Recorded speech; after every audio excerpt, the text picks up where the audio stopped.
my wife goes, I like it from behind. Yeah. And I've turned round. I don't know what they're talking about. I've turned round and gone, fucking what?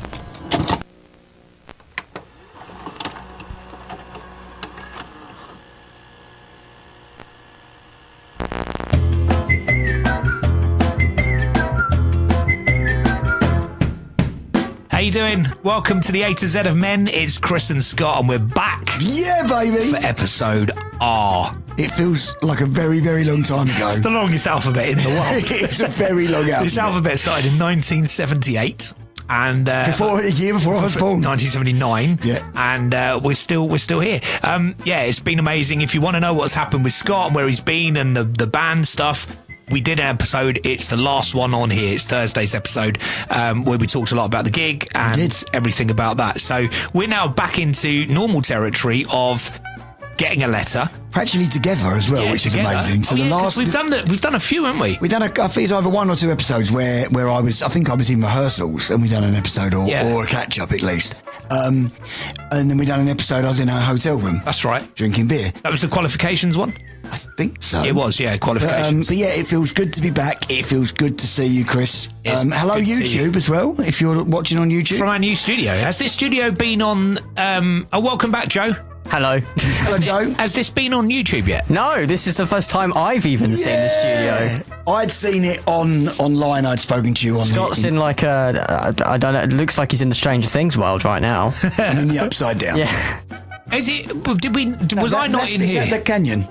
Yeah, I think I don't know what that is. We're getting logos for that screen, but we haven't got them yet, so it's just whatever's on there at the moment, screensavers.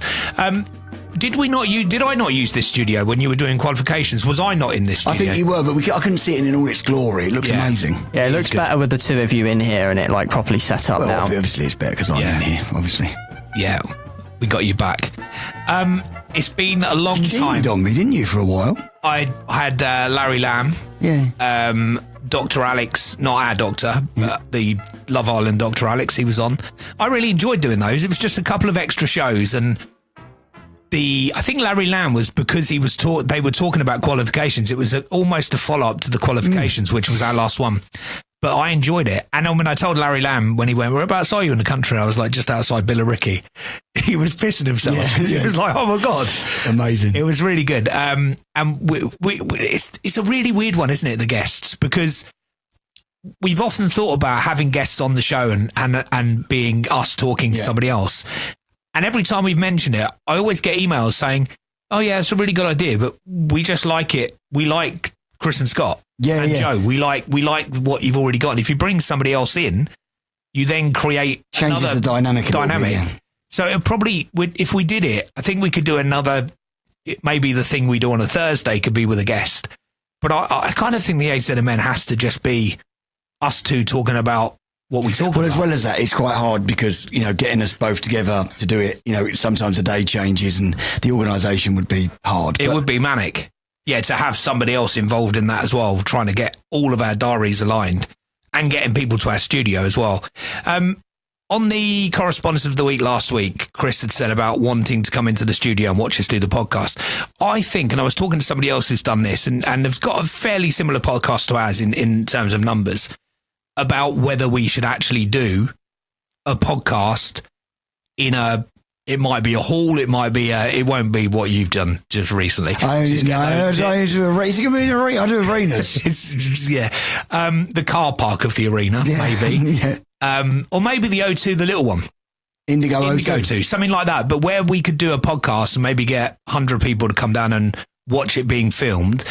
If that would be of interest to anyone listening, could you just drop us an email just so we get an idea? Because if two of you say yes, we probably won't do it. We'll hire a local McDonald's. Yeah. But if we get 100 people saying yes, then we'll have a think about it. So if we were to do something like that, would you be interested? And then email us at the email address that I wouldn't even remember, Chris and Scott UK at gmail.com. Yeah, obviously. Drop us an email and let us know. So are you ready for episode R? Absolutely, mate. Let's get on with the A to Z of Men. So the A to Z of Men, episode R, if you're new to the show, you've probably listened to Waited us for a while. You've waited, yeah. Or if you've forgotten how we do this, because episode Q was such a long time ago, we have words predetermined and given to us by our wives, Karen. On this season, and Kerry. So what we do is we read the word, and this is the first time we'll see the word, and then we talk on the subject for the next half an hour or so. Completely off the cuff. And we Which used is how to we do like it. where we'd come up with the words, and the idea is that we were probably missing words that maybe they would want to hear us talking about, but we weren't. Because we're men and they're women. Exactly so, that. So they choose the words. We'll find out in seconds what that word is, because Joe's going to bring it in. Shall we have a little guess first? I'd like to have a guess. Yeah. I think they're going to have gone for something like romance. Yeah. Or Rogering. rectum. Rectum, rogering, romance. Rodgering the rectum. Rogering is a good one, actually. Ooh, romance is a good shout. I think it could be romance. Oh, God. Could be. Like you don't show me. Valentine's Day is less than a month away as well. It is as well, isn't That it? nearly rhymed. It did rhyme, actually. Romance. It can't be romance. What are we going to talk about? Romance. What? Wine a diner. If I say, oh, all right, I'll put the controller down, I'll listen to you for 5 minutes. Is that romantic? In your case, yes. Yeah. I think Yeah, there if you you go. stop playing PlayStation or doing puzzles or Yeah. doing this other thing that you're doing at the moment, then that would be romantic. That would be quite romantic, wouldn't it? Okay, Joe, we're ready. Okay. We think romance. You think it's romance? Yeah, I've got a strong inkling. Radio. Oh, it could. That would be funny because I was telling Joe earlier, I was like, I'm going to have to take off my bio that I'm a radio DJ because I'm fucking not anymore. We should do the odd special on Radio Essex, because then you could just say, no, I still do a bit Still of a radio, yeah. Yeah. What, Scott's camera? Oh, the big one. Hey. Oh, is it on there? You've got it on there? I worked it out. Well done, Joe. That's a nice camera Round of shot. applause. Hello. Round of applause for Joe Kinch, everybody. It's a totally new studio. It's not just... So the YouTube would have seen that happening. You do know that you're on camera right now and your hair is not hairing. What the fuck? What's going on with your hair? Your hair is definitely not hairing. Did we get you out of bed to record I this? think we did. Okay, Joe, thank you very much. That's Joe Kinch, ladies and gentlemen. Go back to your homeless estate. So the letter R on the A to Z of men. Is in 3, 2, 1. Reading the room. Reading the room. See, I would say I'm half good at reading the room. Like, it depends what it means. Like, in terms of... I think it's not what you think it means. It means that if you're in a situation and you slate somebody and then you go, oh, and everyone's like, read the room, mate. That's not what... I think that's what it is, isn't it? Well, yeah, right, no, but then, like, I always like to sort of put a different slant on it as well before we see what's on the list. So I'm not very good at reading the room when it comes down to I say what I think. Yeah. And I've said things before in situations like, for example, I'll give you an example. And I think Kerry might have said, like, read the room. So we were in Barbados just last week. Yeah. And there's no good way out of this story for me because I'm going to sound like Charlie Big Bananas, but I had my own butler. What? You had your own butler? I didn't know I had my own butler. Right? What, the holiday came with a butler? Because I had ordered a suite. Because I booked a You suite. fucking No. genius. Because I booked a suite, right? Because I booked a suite. This isn't even part of the story, but this is how I get to the story. Because I booked a suite at this beautiful hotel in Barbados. Yeah. They said to me on like day 2 or 3, have you met your butler yet? And I said, sorry, what, my butler? I said, why? I haven't got a butler. And they said, you have. Your suite comes with a butler. I said, well, what does he do? She said, anything you want. Where is he? And I said, well, I've not met him yet. And so she went, oh, he's called Tyrone and you'll meet him later. So I meet this butler and he's a lovely guy called Tyrone. And his whole job was to look after me during my stay. But like, I felt so awkward. Like, Of course you did. well, That's not normal. Well, apparently in this hotel, in the suite, it is. So like, I hardly got him to do anything, right? So I would say, he'd go like, well, you need to get me to do stuff. It's my job. And I'd go, can you put put some ice in my room and maybe some Coke Zero so I can have a rum later. And he was like, yeah, no problem. But like he'd catch me going downstairs in the morning to put towels on my thing. And he'd be like, I would have done that this morning. And I was like, but I don't want to ask you to do. I said, all that I want you to do is wear a different, because he had to wear like a shirt and like a tie and all that, and it was 30 degrees. I said, all that I want you to do is put some shorts on and a t-shirt and chill. I said, like, I don't want to tell you what to do. But the reading the room part, so that's just a side story. So I'm talking to the butler and the manager of the hotel, and they're trying to move me to a different suite because I had a couple of problems. And I've gone down to the beach and I've met this guy called Frank, who basically essentially tried to sell me marijuana. Okay. And I said, I don't, but I told them, and Kerry went, you're going to get Frank the sack because he probably works. Does Frank work there? No, he didn't look, he looked like a guy on the beach that was doing coconuts, but essentially selling me weed, which I didn't obviously want. So he could have been selling dodgy football shirts, but also a bit of weed. Yeah. And she said, you've thrown Frank under the bus, read the room. And I was like, I didn't think I'd had a few rums. I didn't think I was just like stoned. I was off my tits. But I think I'm brilliant at reading the room in terms of, maybe I'm going off piece, but like you do this. If you walk into a room, you scan the room and you know exactly who's in there, and because that's an anxious thing where anxiety kicks in, you want to feel comfortable. So if that's reading a room, I'm brilliant at it. No, I think it is. If you go to somebody's funeral, and you're there at the wake, and all the friends and family there, and you go, he was a bit of a twat though, wasn't he? People will go, mate, read the room. Read the room, yeah. They're all here because they're sad that he's dead. Yeah, and I'm pretty good at I'm good at that in a serious situation. Yeah, but I often think, and I think you do this as well, maybe not as much as me. Comedy is a really, really good thing to sort of like take the edge off something. Yeah, absolutely. So I sometimes it's gone wrong, and sometimes it's gone really right.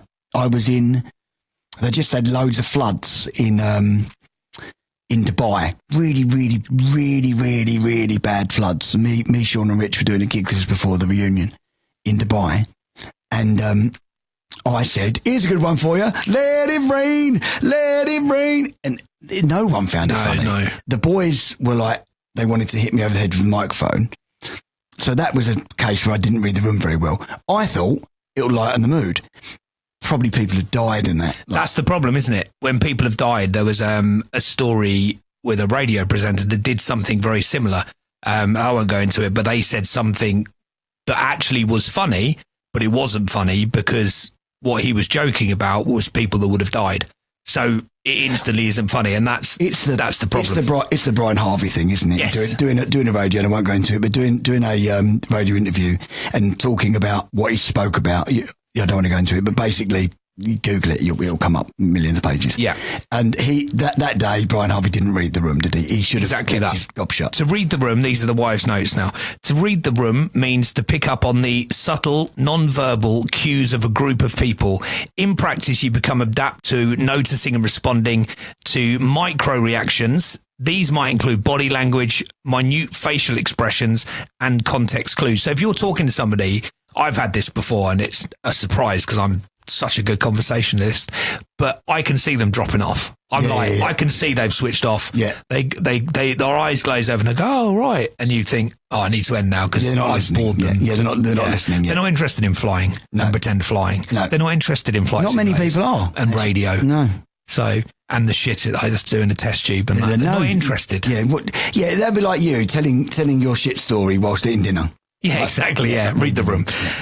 By paying close attention to how people respond to you, you can respond accordingly. Noticing these cues can help you keep your audience engaged in the conversation. So, yeah, and you do, don't you? Because we naturally mimic other people's. We're sitting really similarly now, facing each other, chatting, but we naturally do that. And if I was obviously sat like that, talking to you like that, you'd get the impression I didn't really want to talk to you. I would say both of us are reasonably good at reading the room. So I've dropped a few clangers, as I said, but that might be down to like tiredness or just not focusing in the moment. But like doing what we do for a living, like either radio or in media, you kind of have to read the room because, for example, if I say something in an interview that I don't want out there, you don't say it. Don't even hint to it because that'll be the headline. So you've got to be careful. I think that's reading the room as well.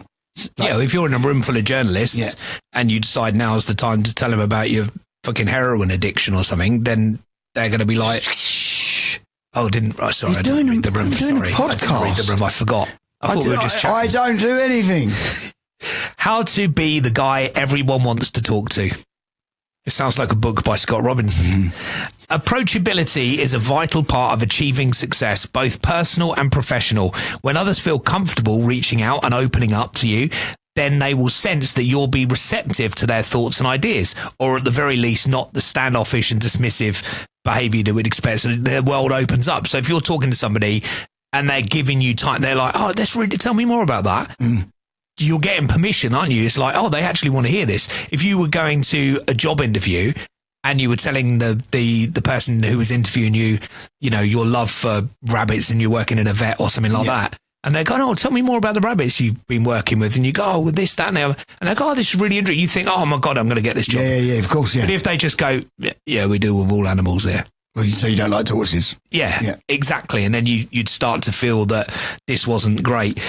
Cues such as eye contact, posture, facial expressions communicate a great deal and either help put people at ease or under the wrong circumstances make them uneasy. But it's weird though, isn't it? Because I done something yesterday. Me and Kerry went to Lakeside, which is a shopping centre in Essex, and we had a cheeky little Nando's. And I walked in, and I forgot that you meant to go up to the counter and get a little chicken. Well, you walk in at first, and then you have to wait for somebody to come up to you and say, "Have you ever been to Nando's before?" And you look at them blankly and go, "Of course I fucking have." Yeah, it's Nando's. It's Nando's. But I walked in. There was about 1 million tables, and this is actually really funny. I walked in and I just sat down on a table because I was waiting for Kerry. She said, "Go to Nando's. I'll be in 5 minutes."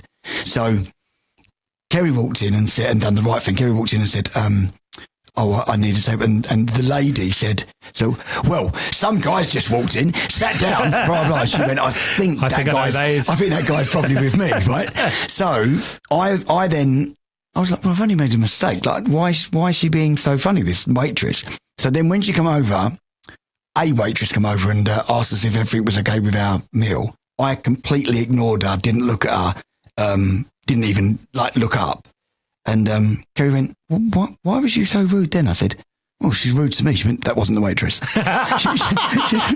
So I had basically been rude to 2 people, apparently. But so if, for example, that waitress knew who I was, she now thinks I'm the rudest man alive. Both of them do, because I've walked in there thinking I own the place, and then I've not even answered. So if that waitress would have come over and I didn't think it was the horrible woman, I would have gone, oh, it's lovely, thank you. Yeah, really, really lovely. Yeah. Because I'm a nice guy. And that's the other thing. With us, you know, when we go to a party and I'm conscious, I don't actually want to speak about myself. You don't want to speak about radio all night. And I think other people don't read that.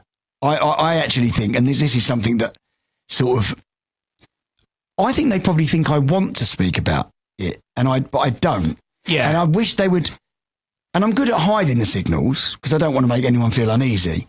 But the last thing I want to do is stand at a party and talk about Fife. Yeah. Like, I'm happy to talk about it briefly if they're showing an interest, but I want to know about them. And sometimes we talk about me for so long, I can't get a word in edgeways, which is a shocker. But then you don't know what they do. But then Kerry will go to me, well, did you ask? And I go, no, you're now making out that I've been rude. Yeah, I tried. No, they're not in, like I'm not interested in talking about me. They don't want to know, they don't want to talk about them, but they should read the room. And I'm not slagging this person off. This is just something that happened the other day, so it's fresh in my mind. I'm not the type of person that wants to disclose that I'm in a band. Like, I think it almost seems a little bit arrogant, right? So I would rather skirt the question and swerve the question so I don't. So I get picked up at the airport the other day from Barbados by a cabbie. Is this in London or Barbados? In London. Right. And picked up on the way home. And I'm making small talk with the cabbie. He's a really nice guy. Yeah. And he's taking you back to Essex from Heathrow, yeah. And he's going to me, Barbados. I got married in Barbados, blah, blah, blah. I'm like, oh, nice. Like, I said, how long was you out there for? 3 weeks. Busy day. The normal chit chat that you have with a cabbie. And he goes to me, well, when you go back to work then? And I've gone, and I've literally paused and thought, can't say May. but I couldn't think. I was so tired as well because I just been on a plane and missed the whole night's sleep. I went, well, shockingly, May. And he went, May? And then, so now there's this like massive void because he needs to know why I'm not going back to work. And he went, well, when did you finish for Christmas? I said, the sort of 15th of December. He said, well, you go back in May? And he went, what do you do? And I thought, I don't want to, like... And you can't even make anything up now, can you? Because who wouldn't? I mean, I can't even think of a job where you'd finish in December and start again in May. So I tried. I went, it's just the nature of what I do. And then I was going to say recruitment, but I know nothing about recruitment, and I knew I was going to dig myself a massive hole. So I said, it's just the nature of what I do. I just do sort of touring and that. Right, so I thought that's really broad. Doesn't matter because touring. I could be a. You could be a roadie. Could be a roadie, exactly. Yeah. I could be a sound engineer. But he just kept on prodding. Well, he's a taxi driver, isn't he? Yeah. He's like our mate Trev. And he's not going to stop. And as I say, really nice guy, and I know he's going to listen to the podcast because we got into a really good conversation. But in the end, I just had to go. I'm in a band, and he was like, "What, like?" Working club and that, and I was like, fine. And he nearly questioned the guy in front of him when he realised that I was Scott from Five. And he was like, oh my God, that's amazing, blah, blah, blah. But what that done was for the next hour and a quarter of this journey, and as I say, I'm not slagging him off, he was so interested because I suppose he's a really interesting... Of course it is, and that's what I was going to say. If you're a cabbie and you get all sorts of people in your car and other people he'd find fascinating, he'll be sitting there chatting to a guy and they go, what have you done today? And he's like, I did an operation on somebody's brain and saved their life. That's going to be an hour of fascinating conversation. And if you got these cabbie, you'd be like, oh my God, you're a radio DJ. The radio DJ. So I think it's natural if I met you and I didn't know you and you told me what you did for a living and I'm with you for the next half an hour, I'm going to be like, oh my God, that's amazing. What's Simon Cowell like? I'm going to have loads of questions. Yeah. But and I think that's the key, isn't it? And when you go to a party, you have to expect, and I've always found this, if somebody listens to me on the radio, I'm the same person on the radio as I am in real life, but probably turned up a little bit. Yeah. Probably turn up 5% either way. Yeah, if I'm trying to do a sad thing, I'll turn it down with a little bit of compression on your voice. Yeah, a little bit of compression, a little bit of treble. Yeah. But it's me. Yeah. It's essentially me, but it's just turned up a little bit. So the shy, anxious person I am at a party doesn't work on the radio. No, no. Hello, guys. Well, no, because that's what people expect. People expect DJ Chris and pop star Scott. Yes. So they expect we will walk into a party and own the party. Like, here he comes! Heard your show today. You and Scott fucking around. Here we go. What you got in store for tonight then? But I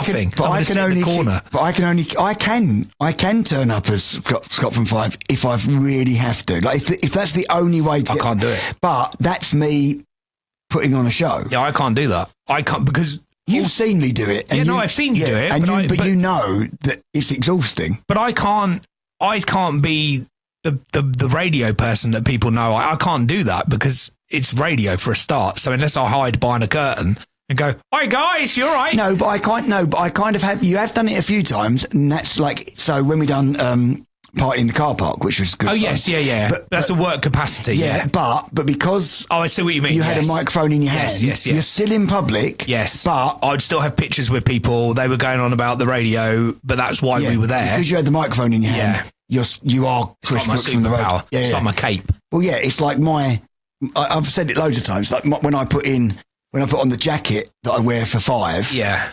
Or several jackets that I wore on tour that I couldn't wear down the local pub because people would go, "Who does he think he is?" Yeah. That's the difference. But then in on the radio side of it, I wouldn't talk about the kind of stuff. I wouldn't go down to the pub with you and Rob and walk in and go, see the Grammys last night, guys? Because you'd be like, what? See what she was wearing? Looks amazing, didn't it?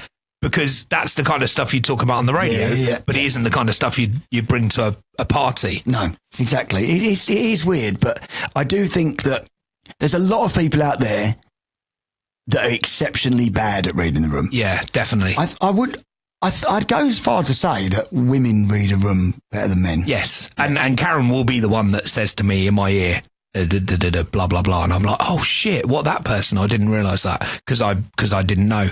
And she'll say, I did tell you last time we were here, but you've obviously forgotten. Yeah, or didn't hear in the first place. Or didn't hear it in the first place. Or wasn't listening. Or wasn't interested. Chris and Scott, do you notice these things? Do you always behave appropriately in the circumstances? I'd say across the board, I'd say we're a solid 8 out of 10. Yeah. Yeah. I think I've definitely dropped the ball a couple of times. I'm trying to think of an example where I've not behaved appropriately in circumstances, but I think that's quite hard to do. I think you actually have to try to. Well, no. So what I do, I sometimes, I've got no filter. Like, so my mum and dad will be round and Kerry will say something that's completely innocent, but she might say, like, I like it hard. Yeah. She might be talking about a hard-boiled egg. Yeah. And I go, oh, I know you do, darling. Yeah. So that's not reading the room. It's like my mum and dad did it. Yeah. Or it could have been her mum and dad back in the day. It could be I've said some, and it's always of a sexual nature. That's when I don't read the room very well. Like it's like Tourette's. I can't not say it. Like I can't not say it. Yeah. It's that kind of, that's what she said. It's almost like it has to be said. Oh, sorry. Brilliant. This is brilliant. So this is my dad. Not reading the room, just being pissed and saying, so we went round my sister's for, this is fucking genius. We went round my sister's for Boxing Day, for drinks and stuff. And shock horror, I didn't drink. I'd said to Kerry, been drinking like, a lot over Christmas. I'm just going to have a night off. I said, like, I'll drive us home, blah, blah, blah. But my dad, he was nailing the rums. He was really having a good time. And we were talking about toilet roll. We were talking about how you have your toilet roll. And actually, I do want some correspondence for this because I really, really want to know. Okay. Right, so, and you've noticed that when I come around your house, I just turn the toilet roll round. Yeah. And then Karen turns it back. Right, yeah. So you've either got the toilet roll on the wall and it flaps forwards. Yeah. So it rolls down forwards. Yeah. Or you have it to the wall, so you pull it from the back. Yeah. So, first question, how do you do yours? I have no idea. Literally, if I'm doing the toilet roll, I'll chuck the old one away and I'll just put the new one on. So you've got no preference? Literally, I'll put it on the thing. Right, so Karen has, right? So has she? Yeah, because me and Karen have had an argument about it. Okay. So, do you change it when you come around? Every time. Right. Yeah, every time, Bev. I do it in everyone's house. I'm sick. I have to. So I am a to-the-wall guy. I think it looks more aesthetically pleasing. To pull from the back? Yeah. Okay, yeah. This is making me mad. Why? Because I do have a preference. Yeah, and is it the other way? I like the pulley bit to be furthest away from the wall. That's what he's saying. That is exactly what he's saying. No, I'm not. I'm he's not. The pulley bit to the wall. It looks so much better. So you've got the roll of wallpaper, and then the pulley bit is touching the wall. No. That's dirty. No. Right, this is what my sister said. Like, who's got shit on their hands? It's not dirty. Well, the wall might be dirty. It might have dust on it. No. It doesn't quite touch the wall. Anyway, okay. So you have got a preference. Yeah, I think I'd prefer it to come forward. Yeah, okay. But then it would look like it was backwards. Exactly. If you reach to grab the toilet roll, right, and you're not looking, you just go and grab the toilet roll and it's against the wall, you end up just smacking the wall with your hand and then trying to grab the toilet paper away from it. I think get shit all over the wall. If it's dangling, you can just grab it. I think I'm in the minority. I don't think okay. But so that's what we're talking about. Kerry says, and in our house, it's to the wall. But Kerry goes upstairs and says, actually, I suppose I do prefer it the other way. My dad says, how do you like it? And she says, from behind. It's your sister to your dad, yeah? No. My dad to my wife. Right, okay. And my wife goes, I like it from behind. Yeah. And I've turned round. I don't know what they're talking about. I've turned round and gone, fucking what? I said, she does, to be fair. And my dad was creeped because he'd had a few drinks. He was going, oh, Gary likes it from behind. I was like, it's getting too much. But yeah, it's one thing I don't do very well, and this doesn't help me in these situations, is I can't remember people's names and faces, which I think is some kind of ADHD thing. I'm not rude. No, I recognised you when you turned up earlier. Yeah, I knew you. You did call me fella though. Yeah, all right, fella. Yeah, and that would be the default. Mate, fella. Yeah. So I went out with Karen once. I might have said this on the podcast before, but we were having lunch with a couple of people, and they were bringing a few people with them. So we went out for lunch, and I was chatting to this woman. I was like, anyway, I said, really nice to meet you. And she said, we've met before though, haven't we? And I instantly went, yeah, no, of course. I mean, nice to meet you today, because I didn't remember meeting her. And it turned out 2 weeks before, somebody had arranged for me to meet this woman because she had some information that would be useful for the company I was running. Right. So I took her out for a coffee 2 weeks before. And I'd completely forgotten her face. My brain didn't recognise her face. No. I didn't recognise her. I didn't even go, do we know each other? Which would also be quite rude if I met her 2 weeks ago. I went, do we know each other? But I literally didn't know. She changed a little bit. She was wearing tracksuit bottoms instead of what she was wearing at work when I met her. But I didn't remember it at all. Do you remember? No, once they said it, even in my head, I was like, that's not the person I went out for a coffee with. It wasn't, I didn't go out for a meal with her for 2 hours. I had a coffee with her for about 20 minutes, and she had some information on like databases or something that I needed for my business. So once I'd finished that conversation, she was very pleasant and I left. I must have just deleted it and gone, no, I don't need that. And then just carried on with my day, and then met her can you imagine 2.5 weeks later, I'm having dinner with Karen and a load of friends, and one of them is the woman that I've met 2 weeks ago, and I've gone, really nice to meet you. But see, and that gets me into trouble, because then in certain situations when there's a room reading situation, I don't remember that the person I'm talking to is the person that Karen told me about. That I can't say this. I'm quite good.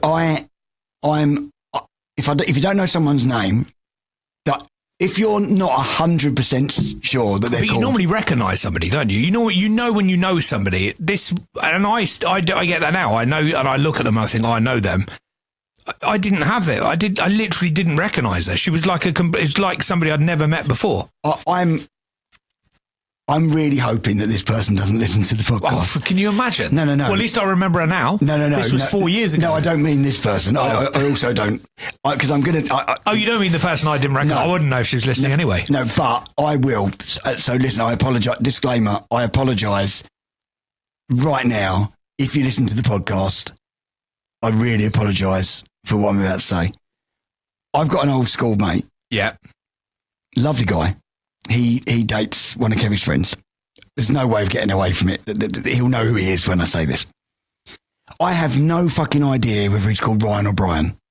I have no fucking idea. Really? Not a fucking clue. Because it was a long time ago. I went to school with him. So you see him now? Yeah. And when I see him, I fucking panic every time. And I never remember. And I've got a really good memory.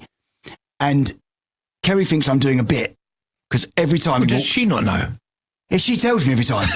she goes, and what I'm saying is, it's a mental block. I'm never going to get over it. Okay. She will go, I go, okay, Ryan. And she tells me his name. Yeah.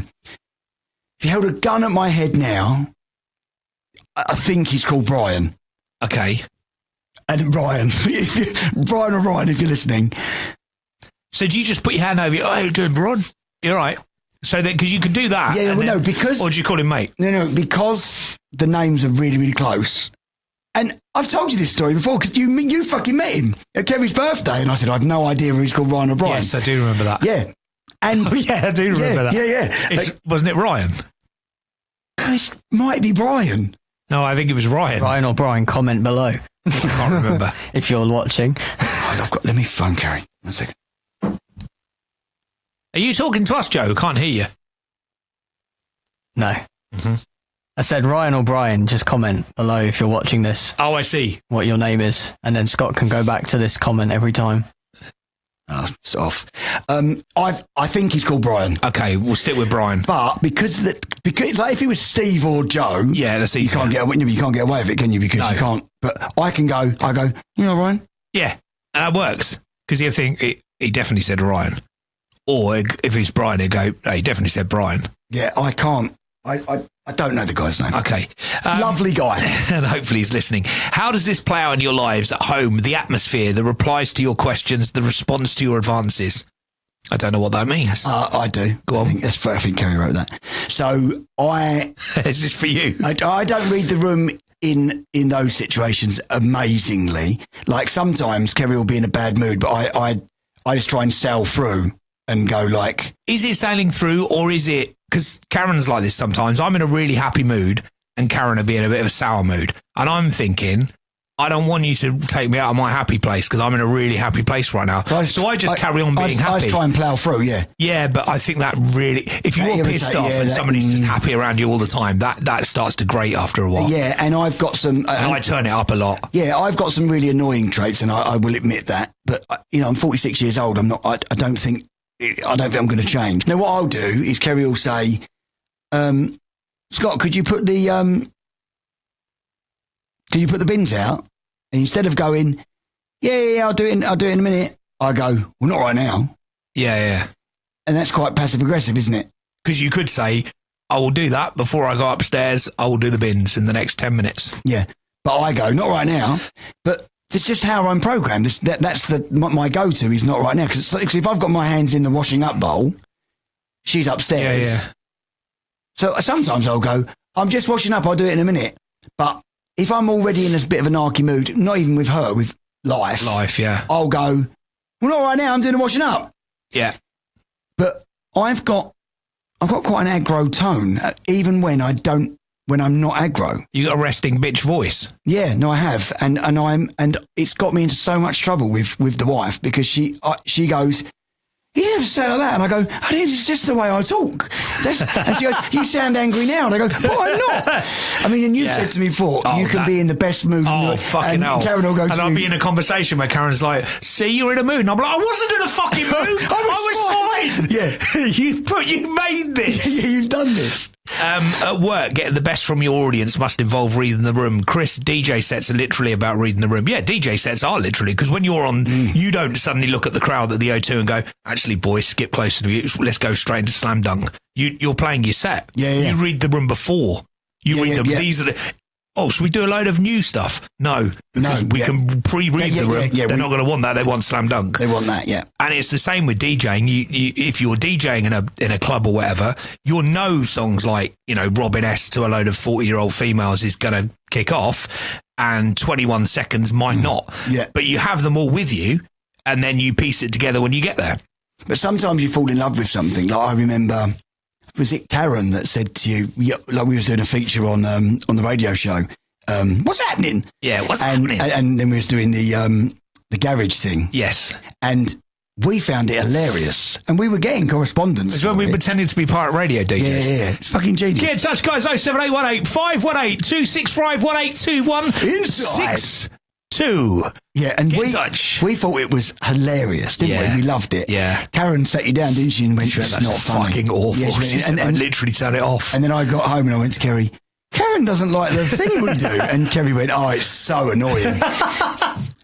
But we didn't realise because we fell in love with the feature. Yeah. And when you look at it, we wasn't getting as much correspondence as we were getting for the other things we did that were really working. So sometimes that's just an oversight, isn't it? Yes. I suppose. Okay, well, we've come to the end of the show notes. I quite like that. That was a good way of getting back in, reading the room. I quite enjoyed it, yeah. If I read the room now, it's we've done quite a good podcast. See, it's different with us, though, isn't it? Because we know each other so well. You know when you see me whether I'm going through some anxiety thing or whether I'm happy or you and I do with you as well. Yeah. I know when you were coming around here before the gigs, I could see the stress in your eyes. You could see that you were busy. You were mentally busy and you were physically busy. And then when I saw you today and you just walked in you're back to kind of, I'm in a calm place now. Yeah, I've just got back from Barbados. Yeah, but no, but I can tell when I see you today how chilled you were. And this is the longest I haven't seen you. I saw you around Christmas. We went out for dinner. But this is the longest I haven't seen you. Bearing in mind, we did a radio show for 4.5 years. Yeah. Every day. Every day, yeah. And then I hadn't seen you I haven't seen you since just before Christmas. Yeah. And then the last time I saw you, I was surrounded by your security that kept pushing me away, which was a bit weird. Yeah. I was like, fucking hell. All right, guys. Just his mate. Yeah. Okay, well, good to be back on the 80s. I forgot what it's called then. Good to be back on the radio Man with me and Larry Lamb. I mean, Scott from 5. So episode R is for Reading the Room, and we are going to lock that in right now. So episode R, Reading the Room, is a podcast that was supposed to happen in September and has just happened in January. Just happened in January. A whole year in the making, so hopefully it was worth it. So I suppose we should do a celebrity rhyming. What is it? Will you do now? What do we call it, Joe? It's time for the name game. Yeah, so R for... It's first name, isn't it? Rita Ora. No, there's nothing there. hang on. What are we rhyming? The last name? Rita Ora. So no. What about Ronan Keating? Okay. Right. Who's first? Shall I start? Yeah, go on. Ronan Keating has got a very busy day. That's Ronan Meeting. Go on, Joe. Ronan Keating. Ronan. This is going to be a surprise. This is going to be a surprise. Starting great. Ronan Keating. Feeling a bit chilly. That's Ronan Heating. Ronan Keating. Having his breakfast. That's Ronan Eating. Oh, very good.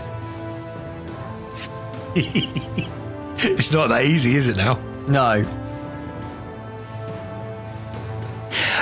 Ronan Keating is a keen gardener. That's Ronan Peating. Yeah, you can have that. That's good. I like this. I was clutching at straws. Very good. Ronan Keating needs a good sit down. That's Ronan Seating. Yeah. Very good. Ronan Keating is...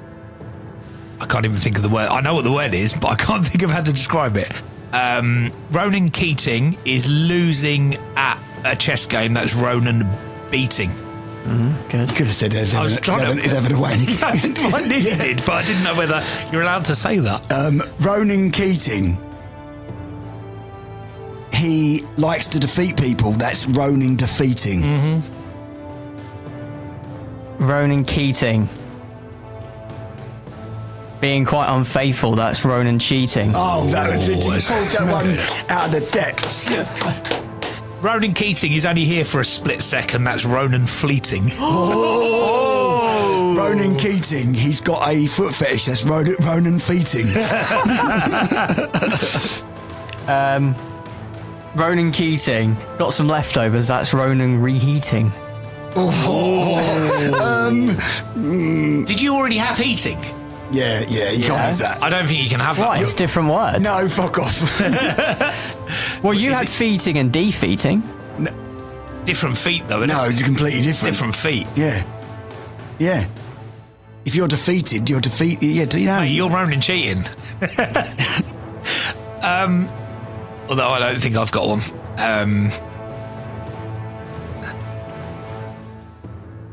Ronan Keating is erasing his computer. That's Ronan deleting.